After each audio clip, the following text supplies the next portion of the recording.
Hey, everybody. I don't know if you can tell, but I can't get my hair cut. That's fine. It doesn't need much cutting, frankly. And the shaving, that's on me. That's just on me. You know what I just did that was super fun? Josh Gad has a new YouTube show where he's getting together all like these casts from different movies and TV shows. And this week, the movie he did was Goonies, which is a movie I adore, filmed in Oregon, actually. And it was really fun just watching the most of the cast together, talking to each other and stuff. It was really cool. I really enjoyed it. Yeah, so go check that out if you haven't. It's called Reuniting Apart, Together Apart, something like that. Anyway, Josh, it's on Josh Gad's channel. Hey, who's here? Sound off. Let me know that you're around. We're going to be jumping into chapter number, what are we even on? 15 today. So that should be fun. Deborah's here. Hi, Deborah. Good to see you. I need to apologize in advance. I was just looking through chapter 15, and there are a couple of words in there that are from another language, from the Crow language, and I'm not going to pronounce them correctly. I feel certain, which is not meant to be disrespectful. I probably need to bring someone from the Crow tribe in to share with us after one of these episodes at some point. The Scales family is here. Hello, Scales family. Good to see ya. Milena is here. Hello. Greetings. Glad you guys are here. I hope your weekend was good. Anybody do anything exciting or interesting over the weekend? I know weekends and weekdays for many of us are more or less the same. With, I don't know, in our house, it's like my 10-year-old doesn't have to do her homework on weekends, and that's like the big difference. But if you guys did something new and interesting, I'd love to hear about it.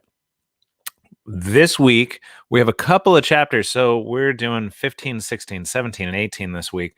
17 and 18 are a little longer, but I'm going to go ahead and read them. They're not as long as the one we split in half last week. So I just thought, just going to go ahead and go through.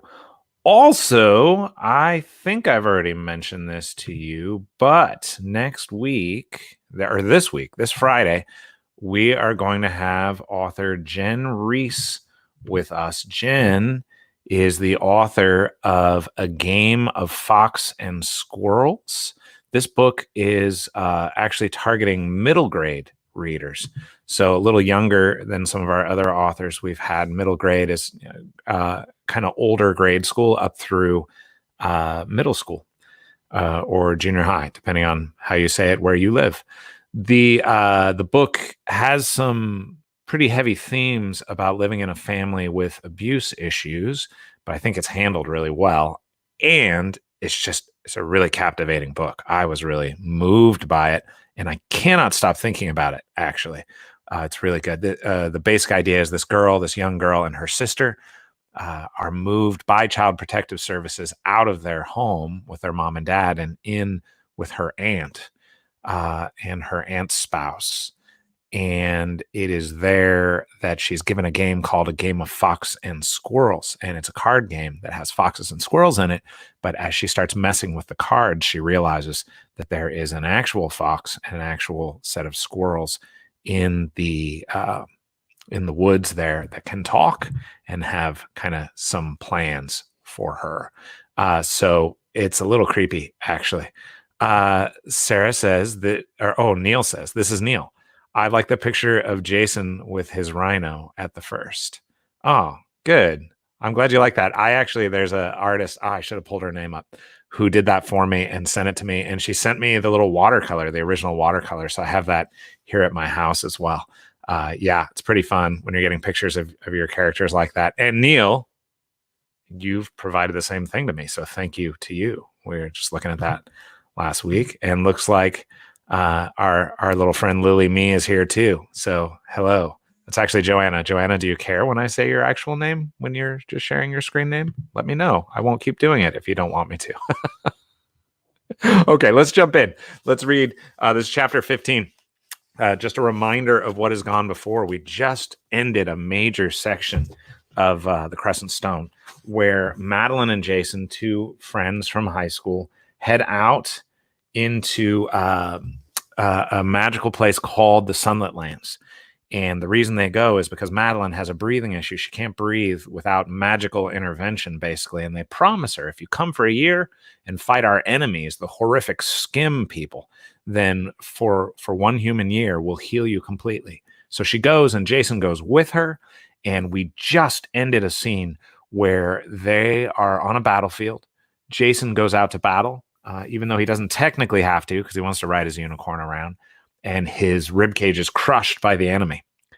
And Madeline goes out with a healer named Gilenya, and Gilenya reveals that the way her healing works is that if someone, let's say, has hurt their leg, the way she heals that is by taking someone whose leg is not broken or not hurt and magically transferring the wound essentially to the healthy person, which freaks Madeline out because they're talking about people who are near death and taking other soldiers who are near death and then choosing one of them to die and one to live.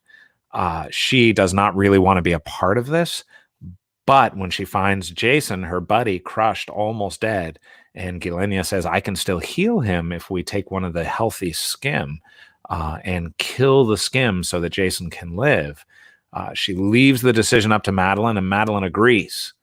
So this skim warrior named Night's Breath dies so that Jason can live, and Madeline feels terrible about it and decides that she'll keep it a secret from Jason.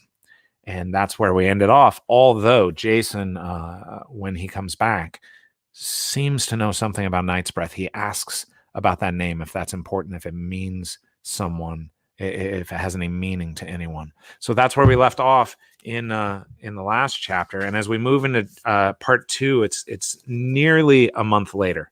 Not quite. It's more like 3 weeks later. So part 2. In the desert, there are no paths.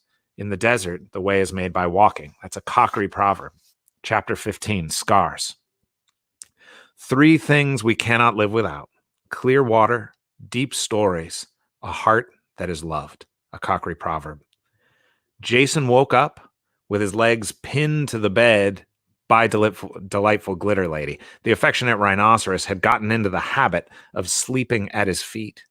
He reached over and rubbed between her huge rabbit-like ears, and she let out a contented squeak. He had learned in the aftermath of the first battle 27 days ago that she hadn't been shrunk by the enemy, but by their own side. The Elenil didn't see much use in keeping their giant animals huge except in battle. They were easier to feed and care for if they were smaller. Jason had been given a dial, a small round black device with a red piece of shell set in the center that, when turned to the left, shrank Delightful Glitter Lady to about the size of a full-grown golden retriever.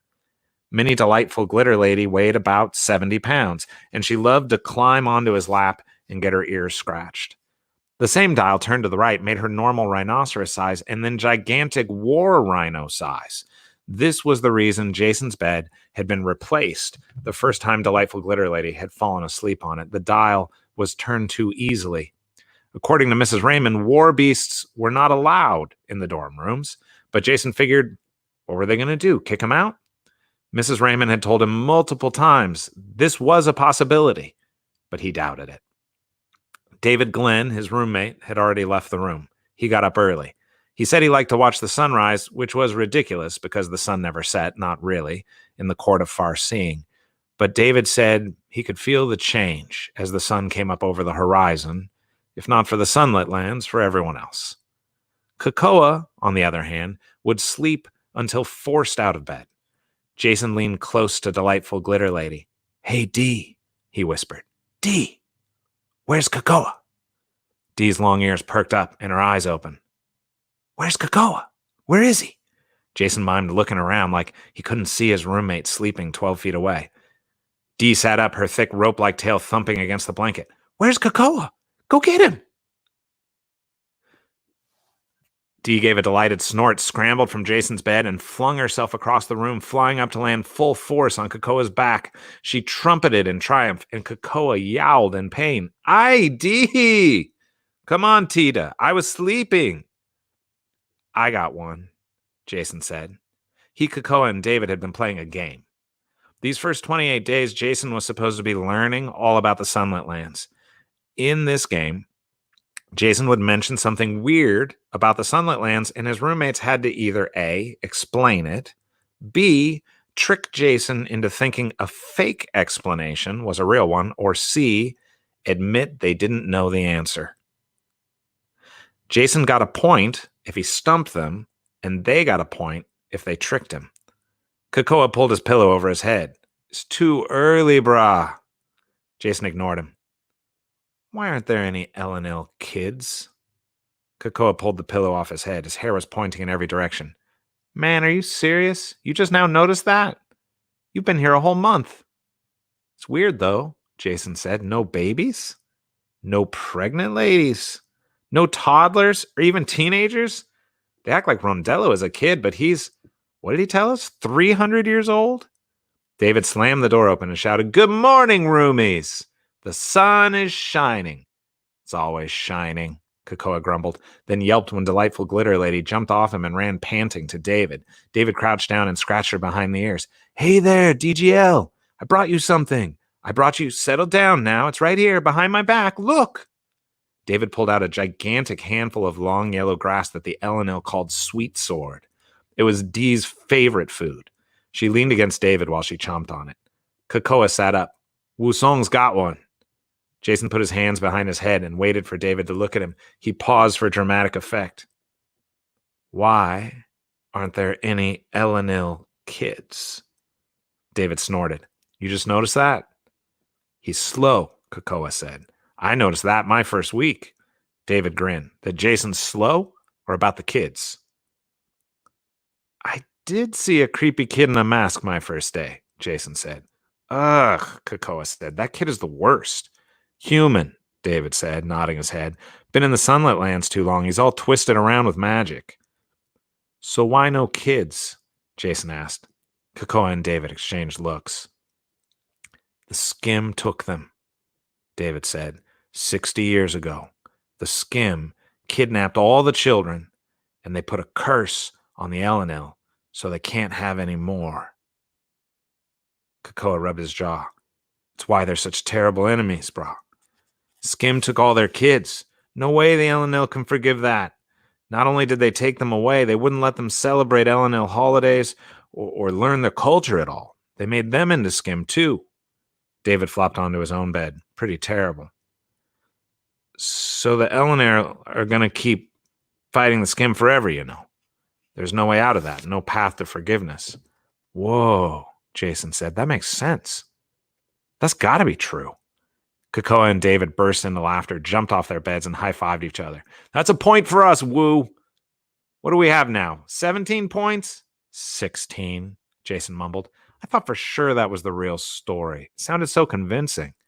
David picked up a ball from beside his bed and threw it against the wall. It bounced back to him. He threw it again. Happened often enough to the native people. My grandpa got taken off the reservation, sent to a missionary school, and whipped if he spoke Crow. They cut his hair, wouldn't let people do the traditional dances, wouldn't let them wear their regalia. Couldn't be any religion other than Christian either. They even had a saying, kill the Indian, save the man. Jason sat up and grabbed the pudding cup by his bed. It was always within reach when he woke up. He should have put spoons in the deal, too, because there wasn't ever one nearby. He saw a dirty one from yesterday on the floor, so he rubbed it clean on his blanket and started eating. Yeah, right. You don't get points for tricking me about Earth history, only L&L history. David caught the ball he'd been throwing and sat still. He didn't say anything at first, and a weird silence fell into the room.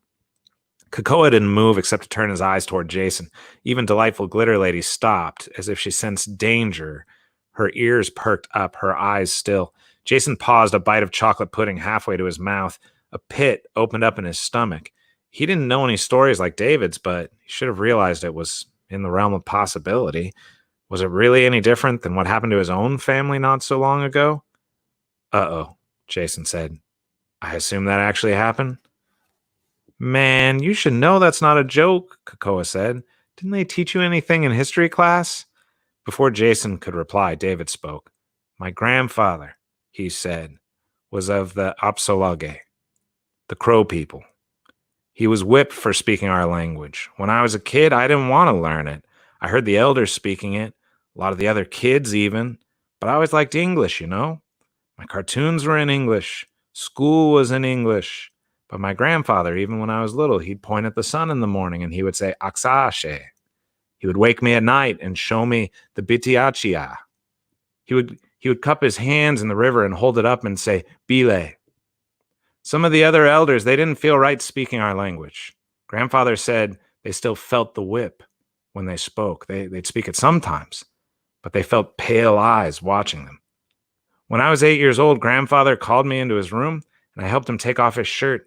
He showed me his back, and he said, when I was your age, I earned these scars. That's what he said. He earned them. I earned these scars, he said, so you could learn the tongue of your elders and ancestors. David stared out the window, and the strange atmosphere in the room slowly lifted, like a fog evaporating. My grandfather fought to keep our language alive. After that, I never complained. Whoa, Jason said, that's intense. David shrugged, pointed to a tiny scar on his left eyebrow. See this? Yeah. Kid named Billy skimmed a rock at me across a pond. It sailed up, clipped me. I always thought he did it on purpose. Point is, though, I wouldn't remember Billy skipping rocks that day without a mark on my skin. Scars help us remember. I remember the missionary schools because of my grandfather's scars. That's an important thing, Jason. That's something to ask yourself. One of your weird questions. Why don't the Elenil have any scars? The answer flew into Jason's mouth. It was so simple as to be self-explanatory. Because they heal all their wounds right away with magic. David got up, threw his ball to Kakoa, and opened the door to their room. Nah, man. Nah, it's because there's something they're trying to forget. The door slammed. Delightful Glitter Lady jumped and snorted. She watched the door for a few moments, and when David didn't come back in, she trotted over to Jason and leaned against his legs. We better get dressed, Kakoa said. I feel bad, man. I didn't mean to upset David. Today was Jason's last day to wear white. At the ceremony tonight, called the bidding, he would be able to wear clothes with color in them again. Kakoa rolled out of his bed, already in a pair of jeans and a t-shirt. He had a habit of going a couple days in a row in the same clothes, even though there was a magic laundry hamper. You threw your clothes into the hamper, and they returned clean and folded to your drawer within 48 hours. Jason had no right to judge Kakoa's clothing choices, though. It looked like someone had been using white clothes to build a nest around his bed. He scooped them up and shoved them all into the clothes hamper, forcing the lid down over the top till he heard the tiny pop that told him they had disappeared. He's not mad at you, brah, Kakoa said, doing a quick smell check on his t-shirt. It's just, man, you know the teachers at his grandfather's school, they didn't have any scars either. You know what I mean? Scars. Jason's entire chest had been crushed. That's what they told him anyway. He barely remembered it. There wasn't a scar or any other indication he had been hurt. There was a sort of echoing memory of something called Night's Breath. He wasn't sure what it meant. Madeline wouldn't talk about it. Kakoa and David both said they didn't know what it was. Sounded almost like one of the Elenil names for a plant. He wondered what it was, what it looked like, why he couldn't get those two words out of his head. Another nagging theory kept trying to make room in his head too, but he didn't want to think about it. He was curious, yeah, but he felt conflicted too. Maybe it would be better if he didn't know exactly what had happened. Still, he lay in bed at night, turned the words over and over in his head, trying to find a new way of hearing them, some unattainable insight. Kakoa said, "Why didn't you believe David when he told you about his grandfather?" Jason paused, considering this. Since his vow to be completely honest, he had found questions about his own motivations difficult to answer. Sometimes he didn't understand his own decisions, and it took time to think them through. Other times, the motivations were too complicated, 10 different reasons, all intertwined. Some more important than others, yes, but he hated to give an incomplete answer. So why hadn't he believed David? Well, one, he was tired of being fooled by Kakoa and David's answers about the Sunlit Lands. He felt like a fool, guessing at weird trivia about a magical and sometimes illogical place. They had just tricked him with their fiction about the Elenil's children being stolen by the skim, and something about that rubbed him the wrong way. He was sick of the lies and exaggerations.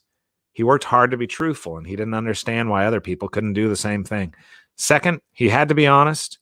In some way, the idea that the United States of America would systematically and purposefully destroy another culture just seemed unlikely, which was so ironic, so hilarious, because he had evidence of it in his own life, in his own family.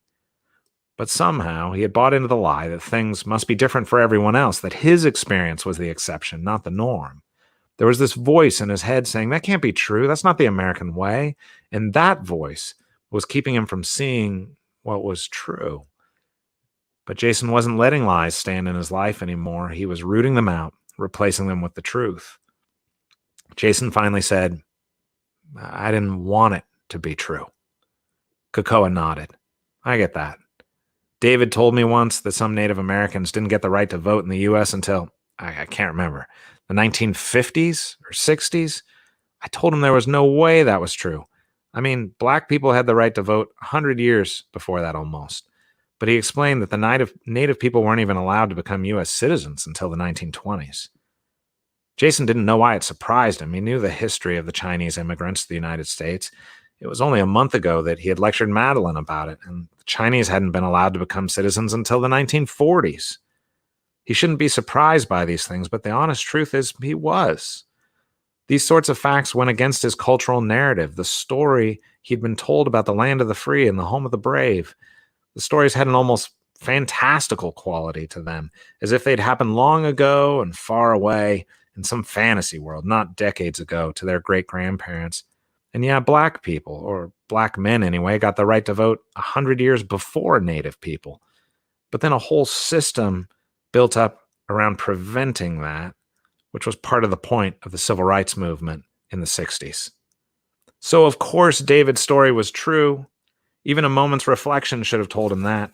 The problem was that he hadn't taken a moment to reflect before opening his big mouth. I'll apologize, Jason said. He stood at their window. Bailea was on the grassy field outside the dorms running. Her leg was healing. The guys said the cockery healed faster than humans, but still, it had only been a few weeks, and she was out there with a walking stick, practicing a strange lope that allowed her to move fast by using the stick as a crutch. He didn't know how she kept going when she had been hurt so badly, or why she refused to use the L&L healing magic. It had completely restored him, after all, and in a matter of moments. But there she was, a month after breaking her leg, trying to stay in fighting shape and overcome the battle effects of just one night in the war. The scars help us remember, that's what David had said. Jason put his hand against his unmarked chest. No scars, but he still remembered. Night's breath. What did that mean? He couldn't shake it. He knew from his own bitter experience that not every scar was visible. What happened with Jenny, that hadn't left a mark, no physical mark, anyway. But it had changed his life forever. Nothing could be the same, not ever. Which reminded him of Madeline. He was supposed to meet her in the market to prepare for the ceremony tonight, the bidding.